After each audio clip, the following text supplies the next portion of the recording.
Quelle grenade utilisent les joueurs pro? Je vous explique tout ça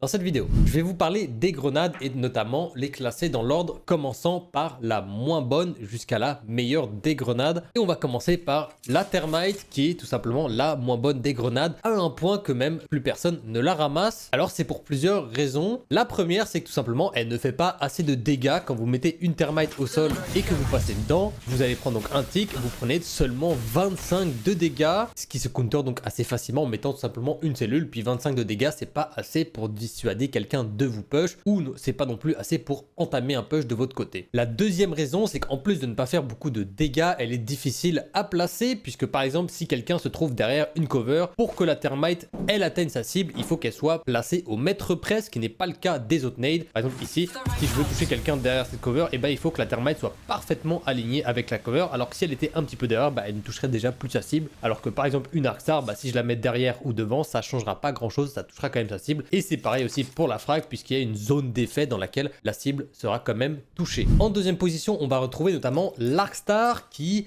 dans le passé a été énormément nerf tellement elle était OP justement, puisque quand elle touche, elle va faire des dégâts, elle va ralentir la vitesse de déplacement de vos adversaires et en plus de ça, elle va ralentir la visée, vous empêchant de tourner très rapidement et donc vous empêchant généralement de viser votre adversaire. Mais ça s'arrête pas là puisque vous pouvez également la coller à vos adversaires, ce qui fait qu'elle va prendre les effets dans son entièreté et prendre les dégâts à son maximum. C'est une grenade qui fait donc très peur à cause de ses effets et probablement un des meilleurs outils de dissuasion pour empêcher les gens de push et notamment pour empêcher les gens de jouer une certaine zone, puisque une fois que vous placez une Arcstar au sol, et les gens vont esquiver toute la zone dans laquelle ils peuvent être touchés par cette Arcstar. Ce n'est néanmoins pas la nade qui fait le plus de dégâts et c'est là qu'on va donc parler de ce qui est probablement la meilleure nade du jeu. Parmi les joueurs pro, la nade la plus populaire c'est donc la frag nade et c'est probablement aussi la meilleure nade du jeu pour plusieurs raisons. Alors tout d'abord, la nade c'est celle qui fait le plus de dégâts du jeu, elle peut faire jusqu'à 100 dégâts et elle peut toucher plusieurs personnes